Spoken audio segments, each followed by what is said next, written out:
আল্লাহর নবী বলছেন, রে মাঝ, ইচ্ছা করে এক ওয়াক্ত জ্ঞান বশত ফরজ নামাজ ছেড়ে দিও না।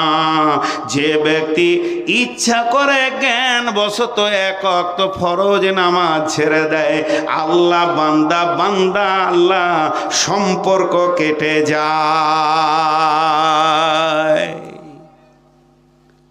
এই যে লাইটের আর প্যান্ডেলের দায়িত্ব যে নিয়েছে, সব বাল্ব টেঙে দিয়েছে, মাইক টেঙে দিয়েছে, এবারে মেন তার থেকে যেখানে কারেন্ট থেকে ও নামিয়েছে ওইখানে খালি 1 ইঞ্চি ফাঁক রেখেছে ইচ্ছা করে। হাজি চলবে? বলে না চলবে। তোকে একজন বলছে এখানটা ফাঁক যে রে, বলছে আমি রেখেছি যে। বলছে তুই তো বৈজ্ঞানিক হবি রে, তোকে খুঁজছে সরকার, গবেষণাগারে পাঠাবে। ইচ্ছা করে যদি সামান্য ফাঁক রাখা যায়, যেমন ওই লাইটের বাল্বের সঙ্গে কারেন্টের সম্পর্ক কেটে যাবে, তেমনি ইচ্ছা করে 1 ওয়াক্ত 2 ওয়াক্ত নয়, 1 ওয়াক্ত ফরজ নামাজকে যদি কেউ ছেড়ে দেয়, তো আল্লাহ বান্দা আল্লাহ সম্পর্ক শেষ।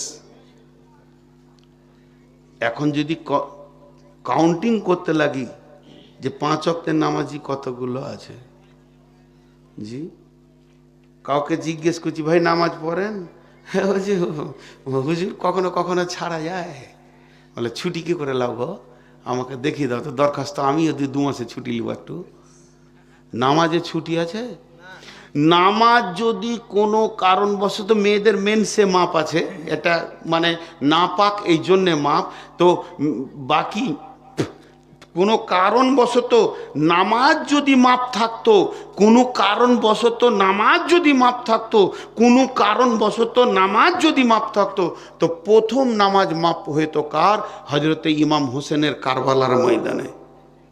কি কঠিন দিন গেছে, সেই দিনে নামাজ পড়তে হয়েছে। ওহুদে নামাজ পড়েছে সাহাবীরা, বদরে নামাজ পড়েছে। জি ভাই, জিহাদেও নামাজ মাপ নাই। আর আজকে আমাদের, মাফ করবেন, দিনাজপুরে গ্রামের নাম জিজ্ঞেস করবেন না, বক্তাদের এগুলো খুব মনে থাকে।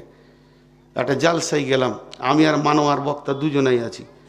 10টা 10:30টায় ঢুকেছি, তোরা নাস্তা দিলে শুয়ে গেলাম। কমিটিকে বললাম ভাই আমরা তো রাত জাগা মানুষ, ঘুমাইলে হুঁশ থাকবে না কিন্তু বলে দিছি, তো অন্তত জোহরের আজান হলে উঠিয়ে দেবেন। আমরা নামাজ পড়বো, গোসল করব, জোহর আসর একসাথেই পড়বো, খাবো, আবার ঘুমাবো। রাতটা তো আমাদের দিন, দিনটা রাত। তো কমিটির লোক বলে ঠিক আছে শুয়ে যান, যথেষ্ট জায়গা দিলে শুয়ে গেলাম। তো ঘুমাবি 2 বক্তার ঘুম ভাঙছে 2:30টায়, 2:45 হয়ে গেছে। তাড়াতাড়ি মানোয়ারকে উঠে উঠলে নামাজ পড়েছিস তুই? ওকে আমি জিজ্ঞেস করছি, তুই বলি ছোটো ভাইয়ের মতো, ও আমাকে আপনি বলে, নামাজ পড়লি রে? বলি কোথায় পড়বো, আপনিই তো উঠাইছেন আমাকে। বলে আমিও যে পড়িনি রে। তো কমিটির লোক সব রান্না বান্না করছে, এখানে শুয়ে আছে, এখানে রান্না বান্না আছে। হাজি আজান হলো, মনে হয় জালসার দিনে ভেজালে আজান দিতে পারেনি। আজি তো জালসা কেন করছিস তুই রে? নামাজটাই বাদ। হ্যাঁ, আগেকার যুগে শুনেছি ছোট ছোট ছেলেদের বিয়ে পড়িয়ে দিত। আপনাদের দেশে কম থাকলেও ঝাড়খণ্ডে পাকুড় এলাকায় ছিল এইটুকুটুকু ছেলে, বিয়ে পড়ানো থাকতো। মা বাপ বলে দিয়েছে ওর সাথে ওর বিয়ে হবে, বিয়ে পড়ানো আছে। তো ছোট মেয়ে তো শুনেছে শ্বশুরকে দেখলে মাথায় কাপড় নিতে হয়। ওর শ্বশুর আসছিল কোথা থেকে, প্যান্টটা খুলে মাথায় লেলিয়েছে। শালা কোন ভেজাল মিটাইছে, শ্বশুরকে দেখে মাথায় কাপড় লিজে, তো পাছা যে খুলে গেল আর হুঁশি নেই। জি, তো এদের অবস্থা তাই, ফরজ নামাজ ছেড়ে দিয়ে মাংস রান্না করছে, ভাবছে নেকির কাজ করছে। তোর এই সামান্য কারণে নামাজ মাফ হয়ে গেল? ইমাম হোসেনের কারবালার ময়দানে হচ্ছে না।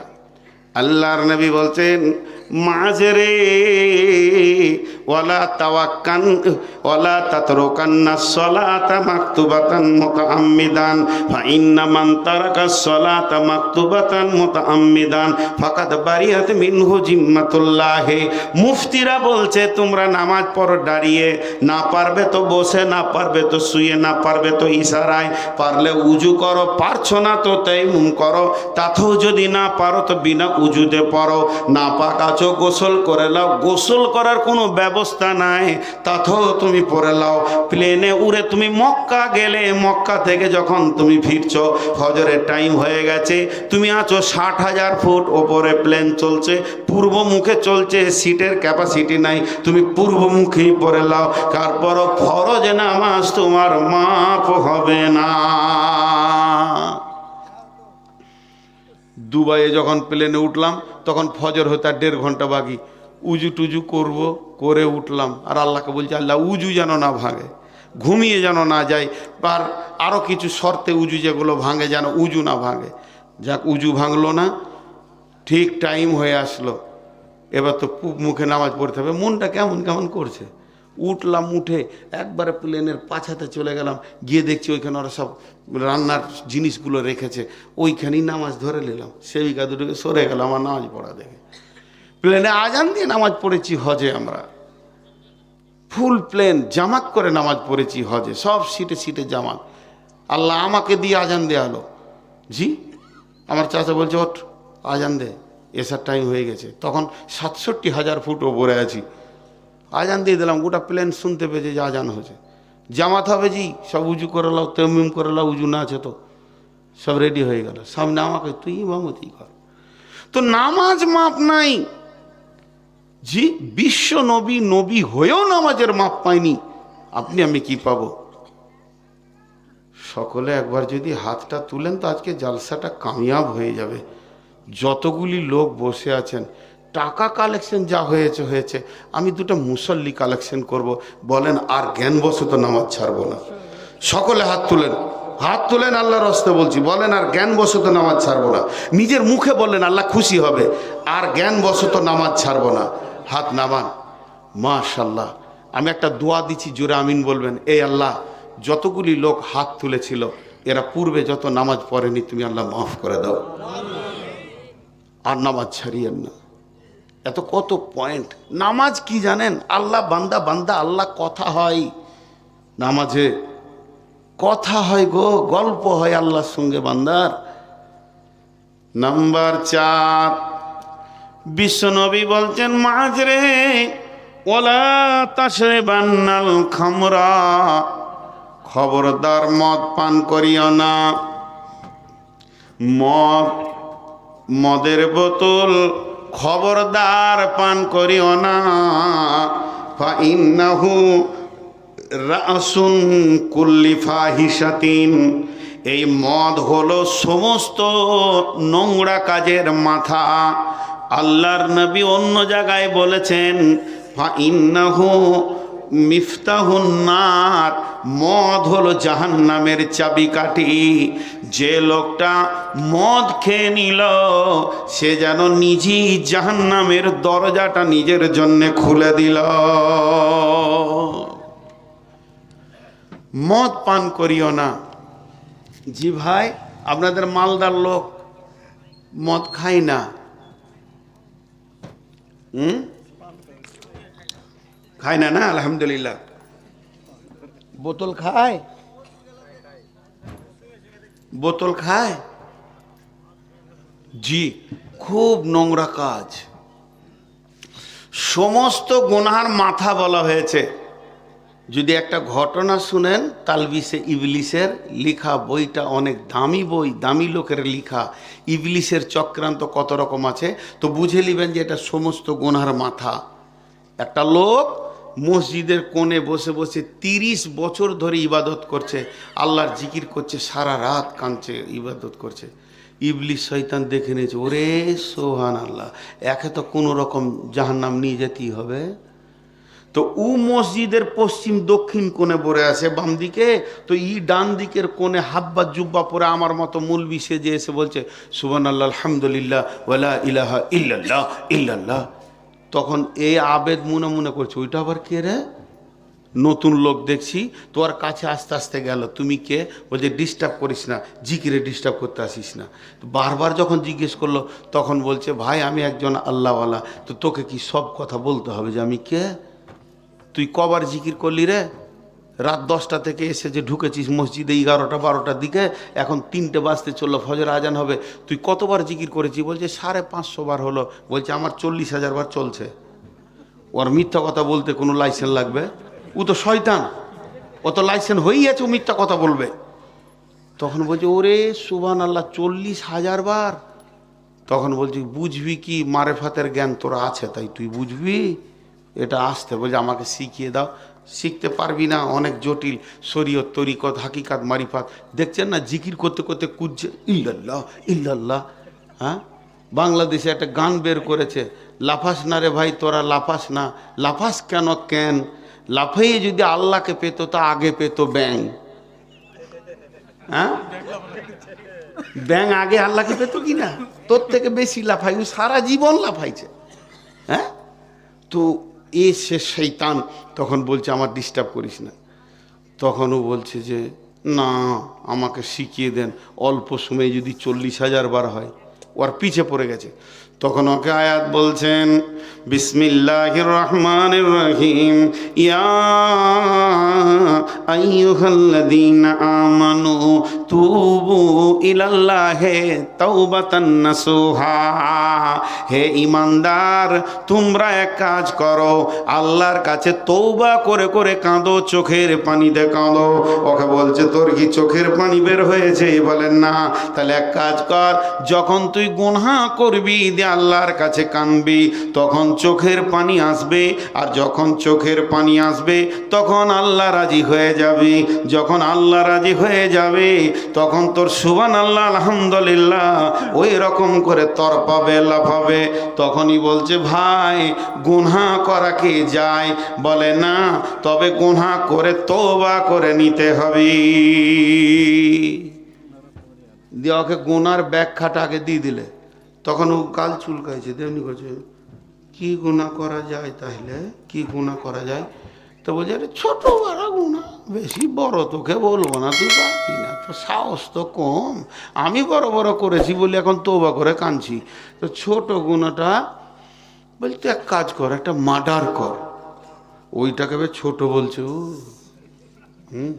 ওইটাকে ছোট বলছে। তাহলে ও গুনাহ করলে কত করে?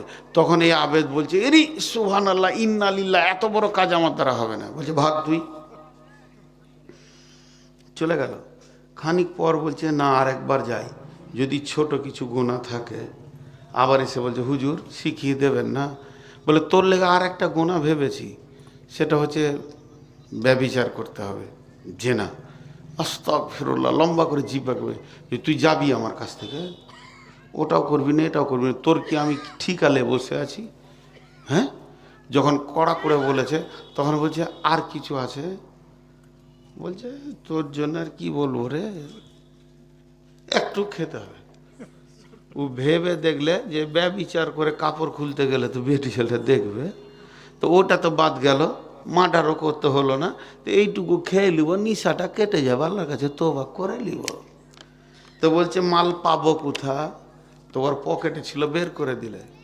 মালটা তো শয়তান, তোমার কাছে আবার না থাকে? ও নিয়েই তো গিয়েছে যে এইটা দিয়ে ওকে লাইনে নামাবো। এরপরে চলে গেল। যখনই ঢক ঢক ঢক ঢক করে মদ পান করে নিয়েছে, আবেদের তখন মাথা চক্কর দিতে শুরু করেছে। কামের রিপুগুলি সব যেন সতেজ হয়ে গেছে।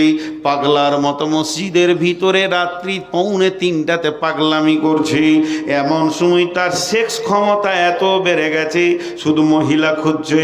ঠিক এমন সময় আবেদের কাছে ওই জিন বেঈমান ইবলিস শয়তান 7 ভাইয়ের একটা সুন্দরী বোন ছিল।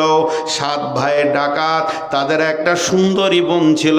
অতি সুন্দরী বোনটাকে বিছানা থেকে তুলে নিয়েছে, আবেদের সামনে কাপড়গুলোকে টেনে নাঙ্গা করে দিল। আবেদ নিজেকে সামালতে পারলো না, ওই মেয়েটাকে নিয়ে মসজিদে পড়ে গেল। মসজিদ নাপাক হয়ে গেল, মদের নিশা কেটে গেল। এরপরে আবেদকে বলছে শয়তান যে দেখ তুই যার সঙ্গে সঙ্গে ব্যভিচার করেছিস সেটা কে? সেটা হলো অমুক ডাকাতের একমাত্র বোন। এখন যদি তোকে বাঁচতে হয় মেয়েটাকে কেটে ফেলে দিতে হবে। এই মেয়েটি যদি বেঁচে থাকে ভাইদেরকে বলে দেবে। ও দেখছে তাও তো বটে, বলে একা কাটবো কি করে? বলছে আমি ধরছি, তুই কাট। ওই ধরে নিল আর আবেদ মেয়েটাকে কেটে দিল। যখনই মার্ডার হয়ে গেল সঙ্গে সঙ্গে নিয়ে লাশটাকে নদীর ধারে একটা নরম জায়গায় পুঁতে দিল। পুঁতে দেওয়ার পর ওই শয়তান আবার গিয়ে ওদের ভাইদের দরজায় 3টের সময় ধাক্কা দিয়ে তুলছে আর বলছে পাগলের দল ওঠ, তোদের বোন আজ রাতে মার্ডার হয়ে গেছে। 7 ভাই উঠে দেখছে বিছানায় বোন নাই। খোঁজ খোঁজ খোঁজ খোঁজ, বোন কোথা? বলে দেখ গা নদীর ধারে নরম মাটিতে পোঁতা আছে। লাশটা বেরিয়ে গেল। লাশ দেখে 7 ভাইয়ের রক্ত মাথায় চেপে গেল, খুন মাথায় চেপে গেল, আর সামালতে পারে না। কে করেছে কাজ? কে করেছে? বোনকে ব্যভিচার করে তাকে মার্ডার করেছে। শয়তান বলে দিল মসজিদে যে আবেদ থাকে, দৌড়ে গিয়ে 2টা বাড়ি যেই মেরেছে অনর্গল সত্য কথা বলে দিল। তারপরে 7 ভাই তাকে মার্ডার করে দিল। ও কি কি কাজ করলো? মার্ডার করলো, ব্যভিচার করলো, মদ পান করলো, মসজিদকে নাপাক করলো, শেষ মতে নাপাক হালাতে কবরে গেল। শয়তান তাকে প্রথম গুনাহ করাতে পারেনি। যখনই তার পেটের ভিতরে মাল ভরে দিয়েছে সমস্ত গুনাহগুলো তার আসান হয়ে গেছে এবং জাহান্নামের চাবিটাও সে খুলে দিয়েছে। এর জন্য বিশ্ব নবী বলছেন লা তাসরিবান্নাল খামরা ফা ইন্নাহু রাসুন কুল্লি ফাহিশাতিন। মাজরে খবরদার মদ পান করিও না। মদ হলো সমস্ত ফাহিশা কাজের মাথা। আমার সঙ্গে সবাই দোয়া পড়েন আস্তাগফিরুল্লাহাল্লাযী, আরো কেটে বলছি আস্তাগফিরুল্লাহাল্লাযী লা ইলাহা ইল্লা হুয়াল হাইয়ুল কাইয়ুম ওয়া তুবু ইলাইহি। এটা হলো বড় ইস্তেগফার। আমরা আপনাদেরকে, আমিও ইস্তেগফার করলাম, আপনিও আমি সকলে করে নিলাম। আর মদের বোতলে হাত দিব না, জোরে বলেন ইনশাআল্লাহ। এরপরে বিশ্বনবী বলছেন ওয়া ইয়াকা ওয়াল মাসিয়া ফা ইন্না বিল মাসিয়াতি হাল্লুন সাখাতুল্লাহ। মাজরে আমার একটা ওসিয়ত শুনে নাও। 5 নম্বরে, যদি কোনো গ্রামে, কোনো বস্তিতে, কোনো এলাকায়, কোনো পঞ্চায়েতে, কোনো জেলাতে, কোনো পৌরসভায় যদি রাস্তার ধারে প্রকাশ্য কাবিরা গুনাহ হয়, জেনা চলে, মদ চলে, ব্যভিচার চলে, লুডু চলে, তাস চলে, দাবা চলে, জুয়া চলে, এটা যদি প্রকাশ্যভাবে গুনাহ চলতে থাকে তাহলে জেনে নাও ওই এলাকাকে এবং ওই গ্রামকে আমার আল্লাহ ধ্বংস করে দেবেন। আল্লাহ এত রেগে যাবেন যে এলাকাকে এলাকা ধ্বংস করে দেবে। তার মানে নবীজি বলতে চাইছেন মাজরে গোপনে গুনাহ থেকে প্রকাশ্য গুনার গুনাহটা আরো বেশি। একটা লোক একটা মেয়ের সঙ্গে ব্যভিচার করলো, সেটা একটা গুনাহ হলো, সে গোপনে করেছে একটা গুনাহ হলো। ওই গুনাহটাই যদি প্রকাশ্যে করে তা আরো বেশি গুনাহ হবে। সেটাই যদি মসজিদে করে তো আরো গুনাহটা বাড়বে। ওটা যদি আবার আপনার কিনা বলতে খারাপ লাগে কোরআনকে মাথায় বালিশ দিয়ে করে তো আরো গুনাহ বাড়বে। সেটা যদি নিজের বোনের সঙ্গে হয় তো আরো বাড়বে। জিনিসটা একে স্থানান্তরিতে তার গুনার তরঙ্গ বেড়ে যাবে। তেমনি একই জুয়ো, তাস, লুডু, দাবা গোপনে করলে যে গুনাহটা হবে আর প্রকাশ্যে রাজপথে করলে তার থেকে 3-4 গুণ গুনাহ বেড়ে যাবে। এর জন্য বিশ্বনবী বলছেন যখনই রাজপথে গুনাহ করবে তখন যারা তাস খেলে নাই এরাও গুনাহগার হয়ে যাবে। একটা লোক বিড়ি খেয়ে ধোঁয়া ছাড়লে তার যে বিড়ি খায় নাই তার নিঃশ্বাসেও ধোঁয়া ঢুকবে। তেমনি একটা লোক প্রকাশ্যে যখন রাজপথে জুয়া খেলবে আর একটা লোক মসজিদ যাবে, ও যদি ওকে একবারও মুখেও না বলে যায় যে ভাই এটা খেলিস না, সেও কিন্তু গুনহাতে লিপিবদ্ধ হয়ে যাবে, সমাজে ক্যান্সার এসে যাবে। তাই আল্লাহর নবী বলছেন মাঝরে যখন প্রকাশ্যে রাজপথে গুনহা দেখবে তখন জেনে নাও আল্লাহর গজব পতিত হবে। একটা যুগ ছিল যারা তাস খেলতো আর মুরব্বীদেরকে লুকিয়ে খেলতো, গোপনে পাটের ভুঁয়ে, ভুট্টার ভুঁয়ে। আর এখন কি হয়েছে, ওরা প্রকাশ্যে থাকবে, তুই মসজিদ যাবি তো গোপনে যা। ভাই হয়েছে কি হয়নি? এর জন্য আল্লাহর গজব এসছে, এর জন্য আল্লাহর গজব এসছে। কয়টা বলা হলো না? 5টা। শির করিও না, যদি পুড়িয়ে দেয়া হয়, জ্বালিয়ে দেয়া হয়। মা বাপের অবাধ্য হয়েও না, যদিও মা বাপ বলে ঘর থেকে বেরিয়ে যাও তো বেরিয়ে যাবে। তারপরে হলো খবরদার ফরজ নামাজ ছেড়ে দিও না জ্ঞানবশত, নামাজ ছেড়ে দিলে আল্লাহর সঙ্গে সম্পর্ক চলে যাবে। 4 নম্বরে হলো মদ পান করিও না, মদ হলো সমস্ত গুনহার মাথা। 5 নম্বরে হলো যে গ্রামে যে বস্তিতে প্রকাশ্যে গুনাহ চলবে আল্লাহ তাদের ওপরে নারাজ হয়ে যাবে, ধ্বংস হয়ে যাবে সব। 6 নম্বরে বিশ্বনবী বলছেন ওয়াইন আসাবান নাসে মাউতুন আনতা ফিহি ফাসবুত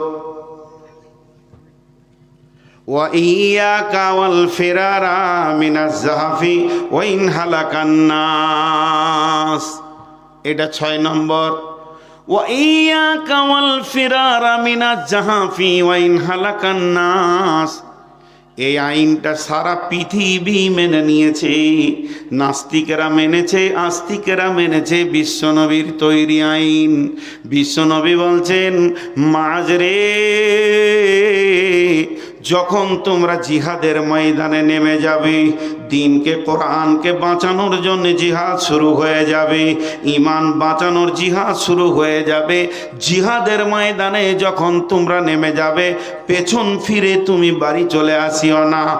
কোন মুফাসসিরিন বলেন যে পেছন কদমে জাহান্নাম আর সামনে কদমে জান্নাত। পেধায় যখন জিহাদের ময়দানে নেমে যাবে তখন পেছন ফিরে তুমি বাড়ি চলে আসবে না। যদি তুমি ময়দানে দেখো ওয়াইন হালাকান নাস, আমার সঙ্গী সাথীরা সব শহীদ হয়ে গেছে, তারা রক্তের বিছানায় পড়ে আছে, তারপরেও তুমি পেছন ফিরে পালাবে না, তুমিও নিজেকে শহীদের লিস্টে করে দাও। যত পৃথিবীতে আর্মি আছে, সেনা আছে, এই আইনটা চালু আছে। যদি কোনো সৈন্য, মিলিটারি কমান্ডার আছে এখানে, এদিকে 200 সৈন্য, এদিকে 200 সৈন্য কাজ করছে, 4 জন কমান্ডার তাদেরকে নিয়ে জিহাদে নেমেছে, কোনো একটা সৈন্য জিহাদ রানিং অবস্থায় যদি পেছন দিকে পালাতে যায় তো ওকেই গুলি করে আগে মারবে, নাহলে দেশ হাতছাড়া হয়ে যাবে। ওর দেখা দেখি সবাই পালাবে। জি, অতএব তুমি কাজ করো, জিহাদের ময়দানে নামলে পিছাইন না। আমরা পেছাবো ইনশাল্লাহ? বলে ইনশাল্লাহ পিছাবো না, ইনশাল্লাহ জান দিয়ে দিব। কার জন্যে? আল্লাহর জন্যে। জান কার জন্যে দিব? আল্লাহর জন্যে। তবুও পেছন ফিরে আসবো না। জি, আল্লাহ তাবারক ওয়া তাআলা নবী বলছেন। 7 নম্বরে নবীজি বলছেন ওয়াইন আসাবান নাসে মাউতুন আনতা ফিহি ফাসবুত।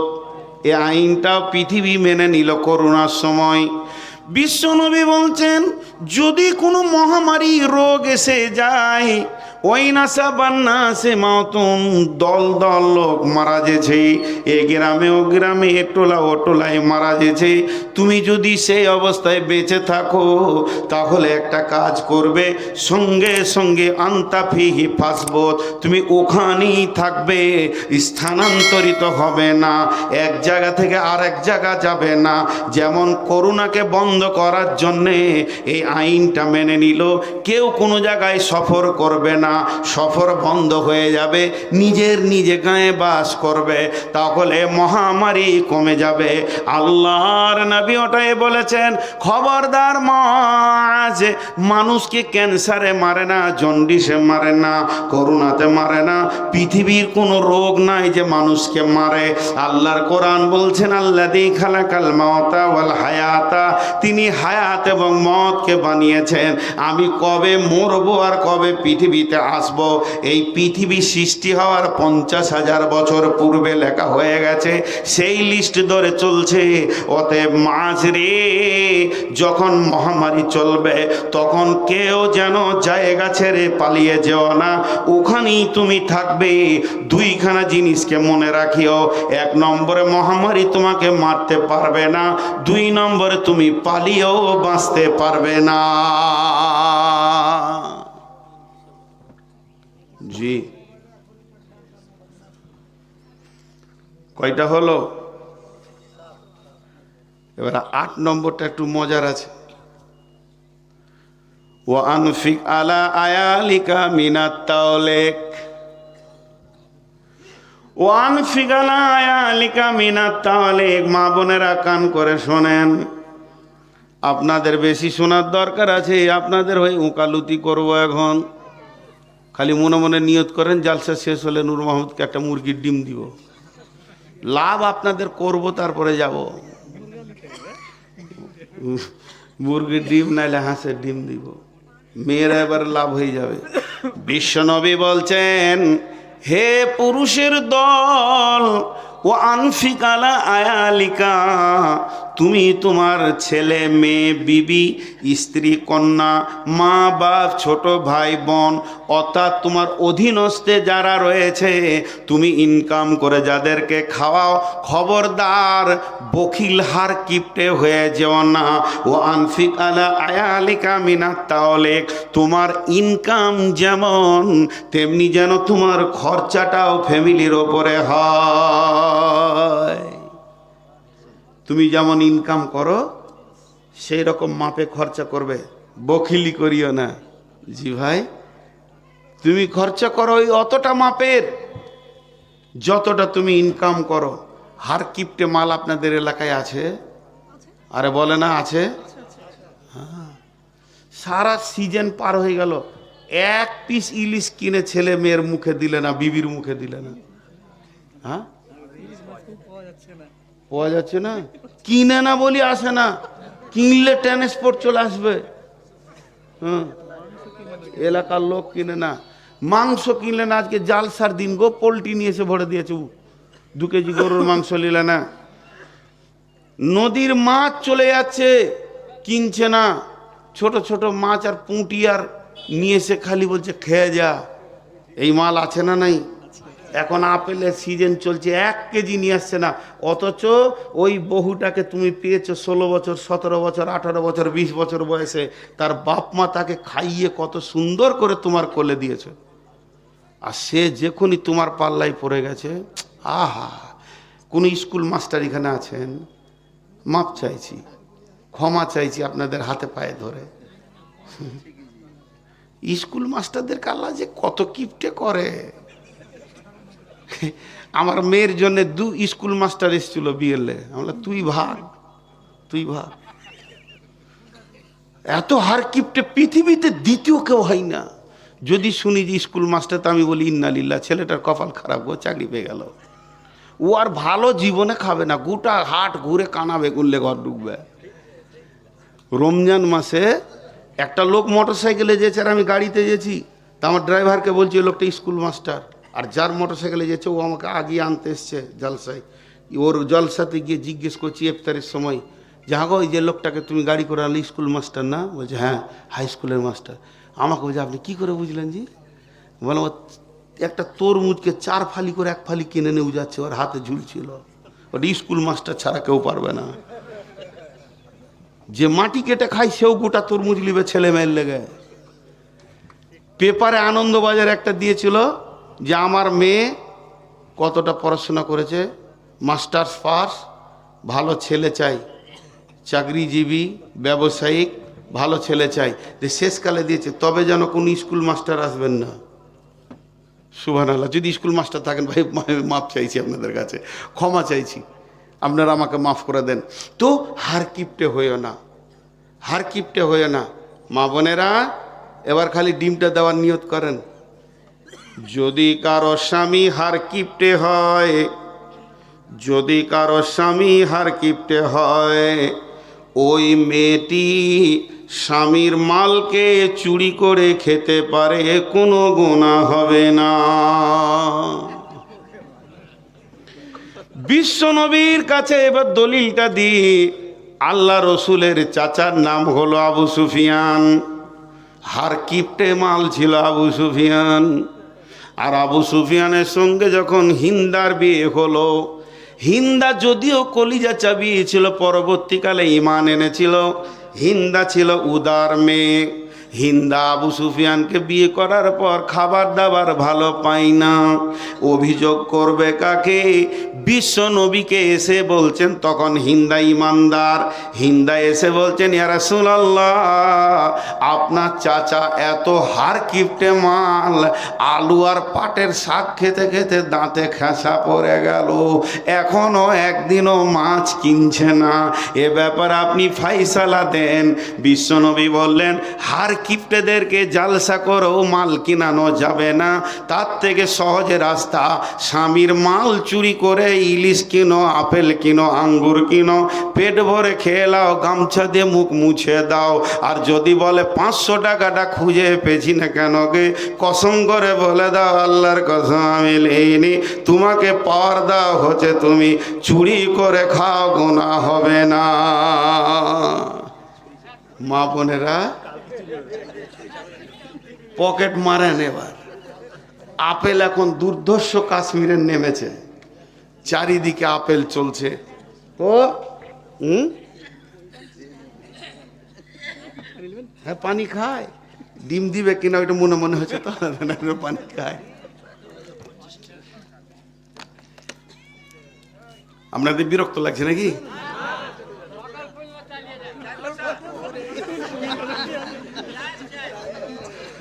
না, আসলে আমি অনেক সুগারের রুগী, আর এখন সারা বছরটা পড়ে আছে, আর বেশিক্ষণ আমি চালাচ্ছি না আপনাদেরকে। তো কি হলো, স্বামীর মাল স্ত্রী চুরি করতে পারে। 3 জন চোর নয়, 2 জন চোর নয়, 2 জন চোর নয়। কে কে বলেন তো? একটা হচ্ছে ছোট ছেলে মেয়ে, বাচ্চা ছেলে মেয়ে মা বাপের পকেট থেকে পয়সা বের করলে ও চোর নয়, ও না বলে নিতে পারে। আর কে চোর নয়? আর চোর নয় স্ত্রী স্বামীর পকেট থেকে ওই পরিমাণে মাল নেবে যে পরিমাণ ওকে খেতে মন গেছে, তা বলে 5000 টাকা নিয়ে ছোট ভাইকে পাঠিয়ে দিলে যে ভালো প্যান্ট কোট করে লিগা ঈদে, কাবিরা গুনাহ হবে। ওটা কোরআন বলে দিয়েছে। আবার তার দলিল কি? বিসমিল্লাহির রহমানির রহিম, ফাসসালিহাতুন কানিতাতুন হাফিজাতুন লিল গায়বি বিমা হাফিজাল্লাহ। ও সতীসাধী নারী রে, তোমরা সলেহা হয়ে যাও, অল্পে সন্তুষ্টি হয়ে যাও এবং হিফাজত করনেওয়ালি হয়ে যাও। সলেহার তর্জমা করতে গিয়ে বলেছেন, সল্লাত খামসাহা, সামাত সাহরাহা, আহসানাত ফারজাহা, আতাত বালাহা। স্বামীর ইতাআত করনেওয়ালা হয়ে যাও, পর্দাওয়ালি হয়ে যাও, নামাজ পড়নেওয়ালি হয়ে যাও এবং নিজের শরীরকে ঢেকে রাখনেওয়ালি হয়ে যাও। এই 4টা কাজকে সলেহার তফসিরে আনা হয়েছে। আর 2 নম্বর কানে তা, স্বামী যেমন ইনকাম করবে, সাদা বাটা কাপড় এনে দেবে, সাদা বাটা খাবার এনে দেবে, ওটাই আলহামদুলিল্লাহ বলে গ্রহণ করে নাও। যেমন তোমার ইনকাম, তোমার স্বামী রিক্সাওয়ালা সারাদিন ঘাম ফেলে বইকালে একটা আপেল এনেছে, ছেলে মেয়েদেরকে নিয়ে ভাগ করে খেয়ে নাও, এটাতে বখিল বলা যাবে না। আর আপনার কি না কানেতা হয়ে যাও আর হাফেজা হয়ে যাও। হাফেজা মানে তুমি 3টে জিনিস হিফাজত করো। স্বামীর সন্তান আদি তোমার পেটে যেগুলো স্বামী পৌঁছে দিয়েছে, এটাকে ওষুধ দিয়ে নষ্ট করবে না, 1 নম্বর।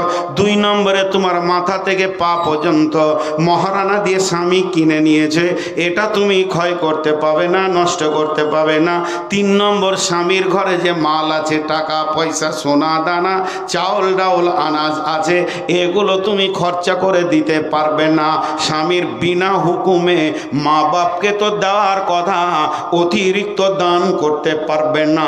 অতএব তোমাকে দান করতে গেলেও স্বামীর পারমিশন নিতে হবে। স্বামীর মালের তুমি হিফাজত করো। অতএব আপনি মনে করবেন যে আমি স্বামীর পকেট থেকে 2000 টাকা চুরি করে নিব, 500 টাকার মাল কিনে খাবো, ও শখ দিয়েছে, আর আমি 1500 টাকা ভাইকে, বাপকে, বন্ধু বান্ধবীকে দিয়ে দিব, চলবে না, চলবে না। স্বামী যদি হার কিপটে হয়, তাহলে খাওয়া পরিমাণ মালটা তুমি নিতে পারবে, এর থেকে অতিরিক্ত নিতে পারবে না। দিনটা আমার গেল, একটু ভরসা আছে। চুরি করার পারমিশন তো দিয়েছি। মেয়েদের ওইটা একটা ভালো বিজনেস, কিন্তু চুরি করে করে অনেক পয়সা করে। জি, তো এটা হলো 8 নম্বর। 9 নম্বরে নবীজি বলছেন পুরুষদেরকে, ওয়ালা তারফা আনহুম আসাকাল আদাবা, খবরদার আদবের লাঠি হাতছাড়া করবে না। একদিকে তাদেরকে ভালোবাসবে, অন্যদিকে শাসন করা রাখবে। তারা যেন কোরআন হাদিসের বাইরে না চলে, শরীয়তের বাইরে না চলে। যেহেতু আমার নবী বলেছেন আমার প্রত্যেকটি উম্মত হলো রাখওয়াল, তার কারণ হচ্ছে যে ফ্যামিলিটা আপনার ইনকামে চলছে, ওই ফ্যামিলি আপনার অনুগতে চলছে, তারা যদি শরীয়ত গর্হিত গুনাহ করে, কিয়ামতের মাঠে আপনাকে জবাব লাগবে। অতএব তাদেরকে খাওয়াও ভোগ, আবার তাদেরকে শাসন কর, দেখাও লাল চোখ। খবরদার বেনামাজি চলবে না, এ ঘরে তেলাওয়াত বন্ধ হবে না। খবরদার সময়ে নামাজ পড়তে হবে, কোনো অজুহাত চলবে না। সব দিকটা শাসন করা রাখতে হবে। জি, খুব সত্য কথা বলছি। বুঝাতে গিয়ে ঘরের কথা বলে দিলাম, কিছু একটাও বলছি। বিয়ে হয়ে গেছে আমার 1-1.5 বছর, তারপরও আব্বার মার খেয়েছি। আমার আব্বা এত কড়া মানুষ ছিলেন, আমরা দাঁড়িয়ে দাঁড়িয়ে মার খেয়েছি। তো অপরাধটা কি ছিল শুনলে আপনারা বলবেন এটা অপরাধী নয়। বিয়ের বরযাত্রী গিয়েছিলাম, এটাই অপরাধ। বিয়ের বরযাত্রী গিয়েছি, নিজের ফুফাতো ভাই জোর করে নিয়ে গেল, ছাড়লো না। তুই চো, গেলাম, ঘুরে এসেছি, রাখাচ্ছে না আমার সঙ্গে। আব্বাকে মুসাফা করছি, বাপ বেটা আমাদের সালাম মুসাফা হতো, কোথাও গেলাম এলাম বাজার থেকে, তো মুসাফা করছে না।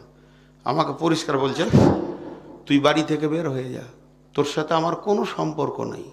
অথচ আমার আব্বা আলিম ছিলেন না, সাধারণ চাষি মানুষ, চাষি মানুষ, তুই বেরিয়ে যা। দিয়ে তারপরে বসলো মুরালিয়ে, আমাকে সামনে বসিয়ে বলছে, তুই আমাকে হাদিস দেখা যে বেটির বাপের ঘরে 200 লোক গিয়ে খেতে হয়, তারপরে তোর সঙ্গে আমার সম্পর্ক। রসুলের দুশ্মন আমার দুশ্মন, আমাকে পরিষ্কার বলছে, বাড়ি থেকে বের হয়ে যায়। বিয়ে দিয়ে দিয়েছি, বললে কেটে পড়, ছাড়, আমার আল্লাহ আছে, আমি কারো ভরসা করি না। তো চিন্তা করেন, তোকে ওইটাই দলিল দিতে হবে যে বেটির বাড়িতে তোকে আমি পড়ালাম, তোর বেডিং মাথায় করে করে মাদ্রাসা মাদ্রাসা ঘুরলাম, আর আজকে তুই বরযাত্রী যাবি টুপি পাঞ্জাবি লাগিয়েস। কি করব, বিবিও আছে দাঁড়িয়ে দেখছে, খুব কড়া শাসন চলছে। কান ধরলাম, উঠা বসা করছি, ধরে দাঁড়িয়ে নাই। বলছে, আব্বা আমি তোবা করছি, জীবনে আর বরযাত্রী যাব না। তারপরে মাফ করেছে। তো শাসন থাকতে হবে ঘরে, শরীয়তের বাইরে গেছে। আমি অনেক মাল নষ্ট করে দিয়েছি, আমার হাত থেকে অনেক টাকা পয়সা হারিয়ে গেছে, জিনিস ভেঙে গেছে, বাপ কিছু বলেনি। কিন্তু ছোট যখন ছিলাম 8 বছর 10 বছরের, রাত্রিবেলায় আব্বাকে আগে সব হিসাব দিতে হতো।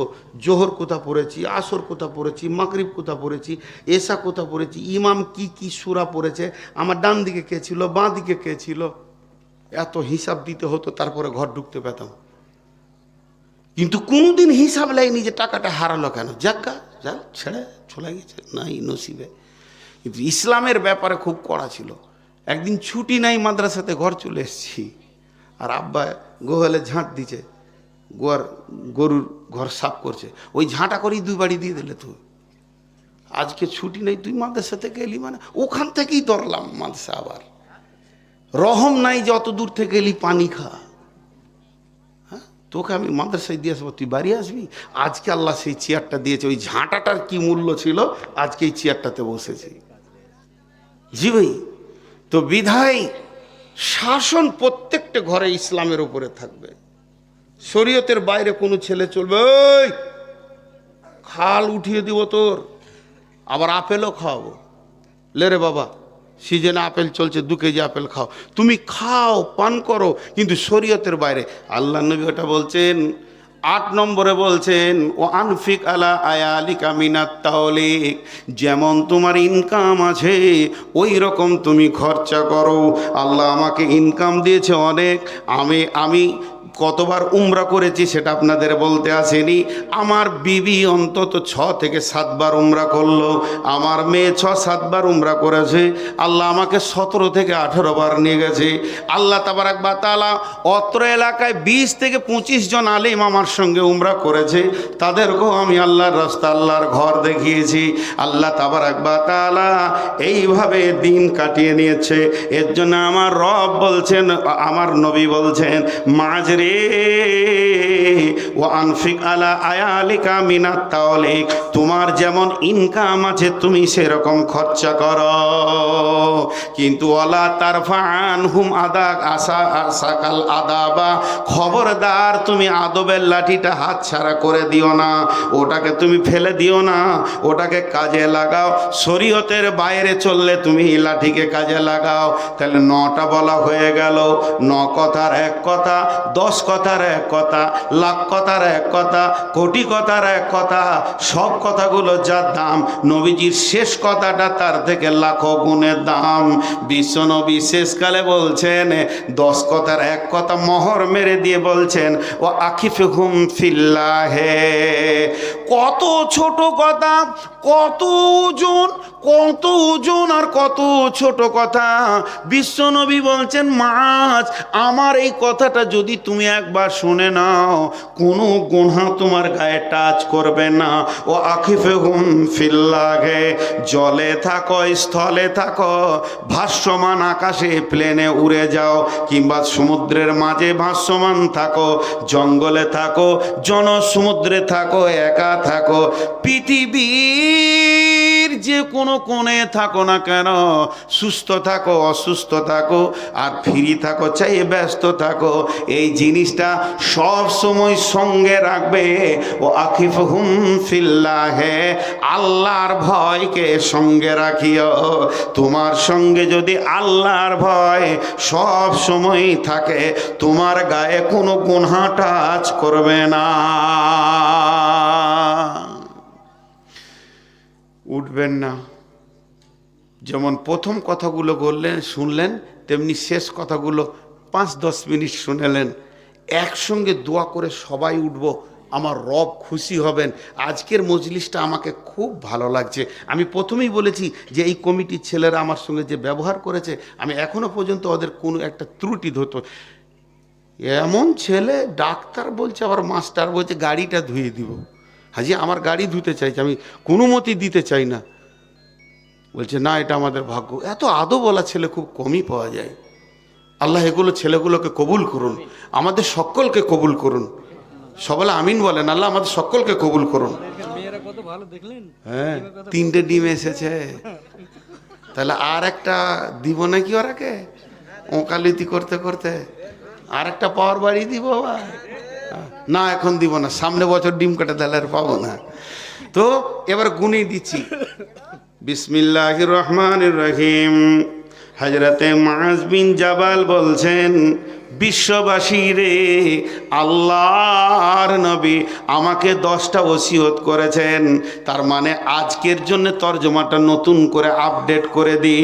ও আজকের কাঁঠালপাড়ার মাহফিলের বাসী রে, ও শ্রোতাবৃন্দ, নারী পুরুষ, আমাদের নবী আমাদেরকে 10খানা ওসিয়ত করেছেন। 1 নম্বরে বলেছেন, খবরদার কারো সামনে মাথা নত করবে না, শিরক করবে না। যদি তোমাকে পিস পিস করে কেটে দেয়া হয় কিংবা জ্বালিয়ে পুড়িয়ে ছাই করে দেয়া হয়, কারো কাছে মাথা নামা করবেন না। 2 নম্বরে বলেছে, মা বাপের ওপরে কমন করে কথা বলবেন না, কোনো রকমে ঝিড়কে রুতে কথা বলবে না, চড়াও করে উঁচু কথা বলবে না। যদিও তোমার মা বাপ বলে বাড়ি থেকে বের হয়ে যা, সঙ্গে সঙ্গে বেরিয়ে যাবে। 3 নম্বরে বলেছেন, জ্ঞানবশত ফরজ নামাজ 1 ওয়াক্ত ছেড়ে দিও না। যদি কেউ জ্ঞানবশত 1 ওয়াক্ত ফরজ নামাজ ছেড়ে দেয়, আল্লাহর সঙ্গে বান্দার সম্পর্ক কেটে যাবে। 4 নম্বরে বললেন, খবরদার তোমরা মদ পান করিও না। মদ পান করলে সমস্ত গুনহার মাথা তোমার কাছে পৌঁছে যাবে। নবী অন্যত্রে বলেছেন সেটা হলো জাহান্নামের চাবি।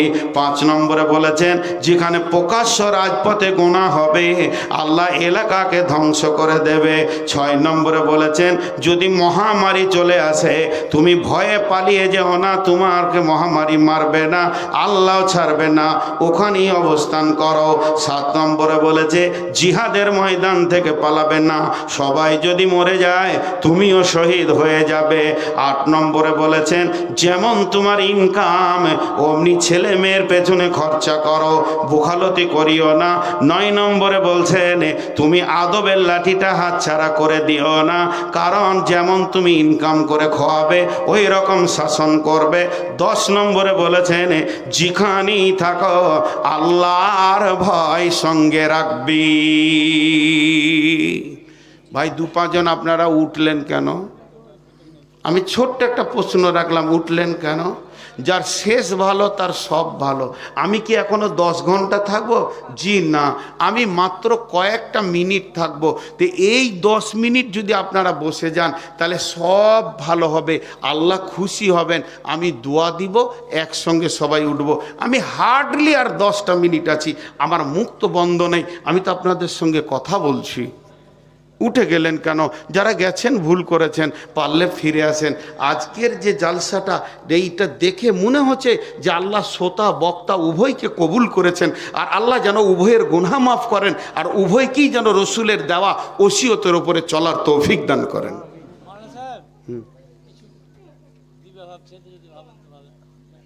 দাঁড়ান দাঁড়ান দাঁড়ান দাঁড়ান, আমার নাম না, এইটাই একটু 5টা মিনিট, 2 মিনিট।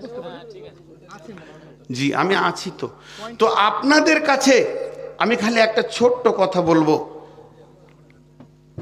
10টা মিনিট ভিখারির মতো খালি সময়টা চেয়ে নিচ্ছি আপনাদের জীবনের। একজনও বাচ্চা ছেলেও উঠবেন না, হাত দুটো ধরে বলছি, এর থেকে আর আমি নিচে কিছু বলছি না।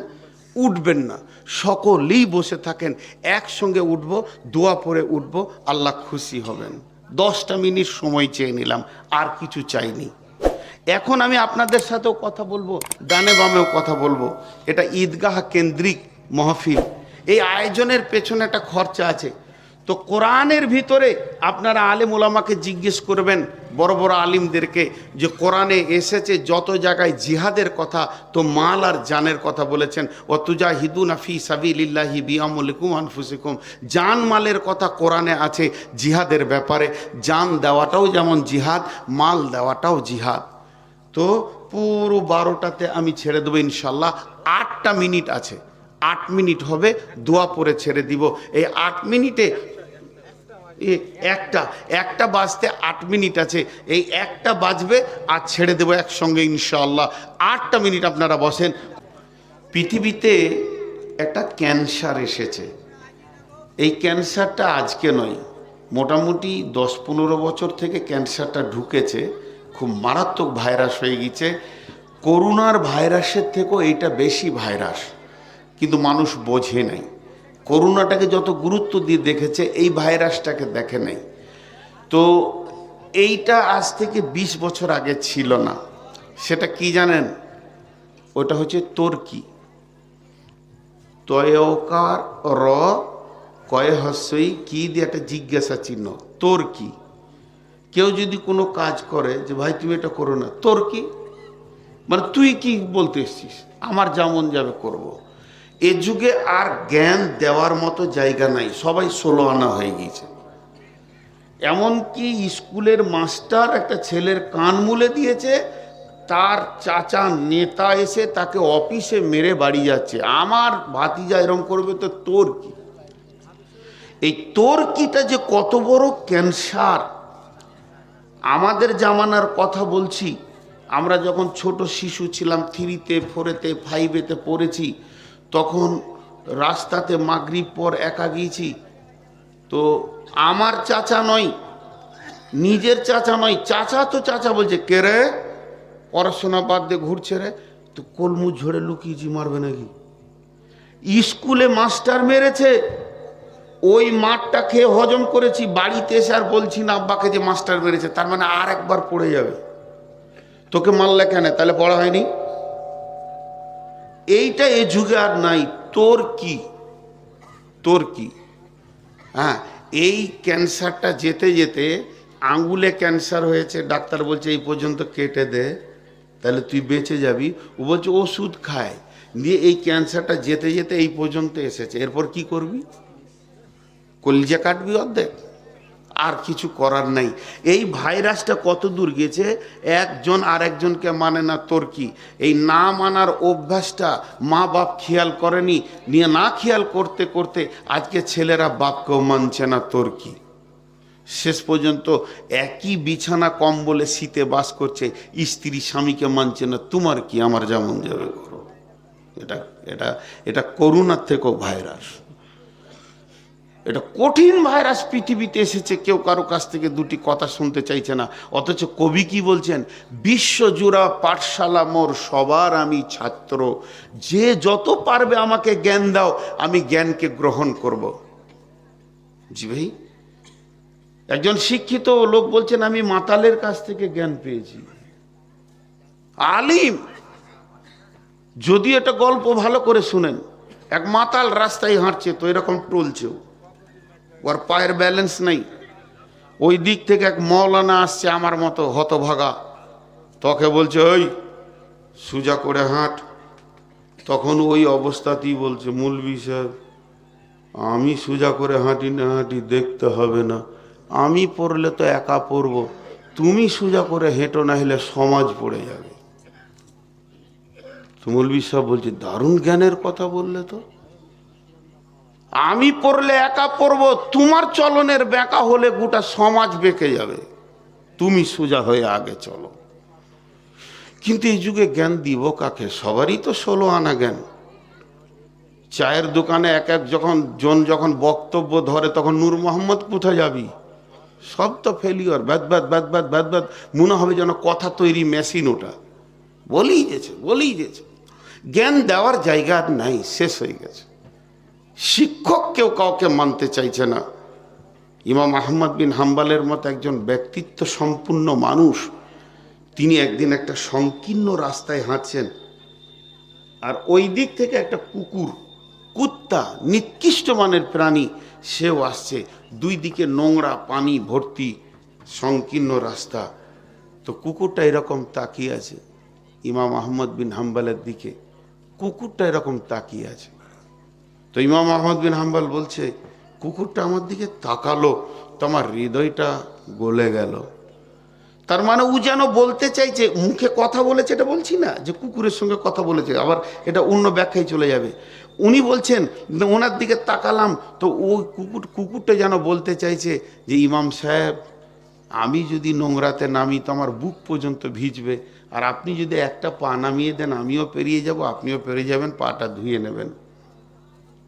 তা আমি একটা পা নামিয়ে তাকে রাস্তা দিলাম। জি ভাই, কিন্তু এখন মুশকিল হয়ে গেছে কি জানেন, একটা সংস্কৃতের গল্প আপনাদেরকে শোনাই। এখন জ্ঞান দিতে গেলে মার খেতে হবে, সংসার উচ্ছন্নে চলে যাবে, জ্ঞান কেউ নিবে না। তারপরেও অবাধ মুখ, আলিমদের কেউ রুখতে পারবে না, যেহেতু আলিমদেরকে কিয়ামত পর্যন্ত এইভাবে কথা বলতে থাকতে হবে, দিতে থাকতে হবে।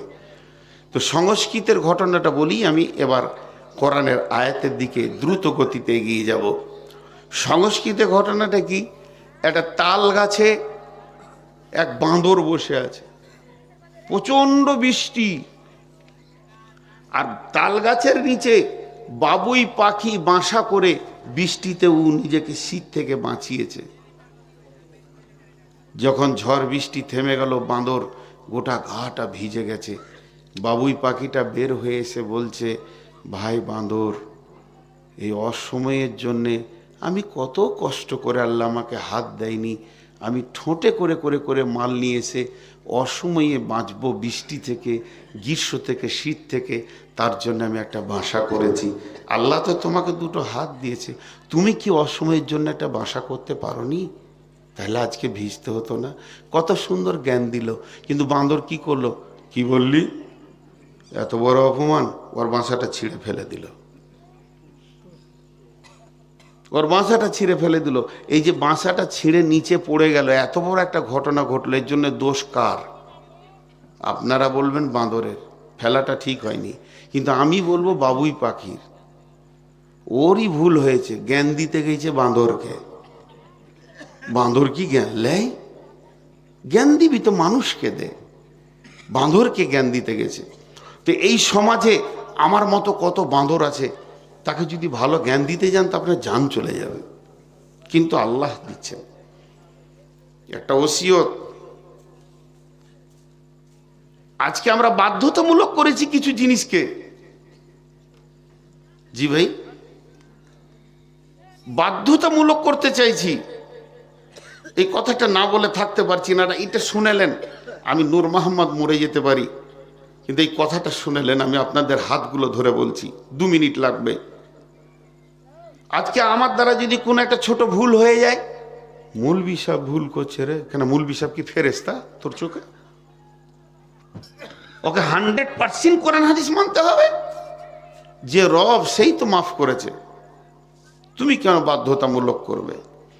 তা আমার আল্লাহ যে সুপ্রিম পাওয়ারে আছে, যে হিসাব নেবে, যার হাতে জান্নাত, যার হাতে জাহান্নাম, সেই আল্লাহই ঢিলা দিয়েছে। কেমন?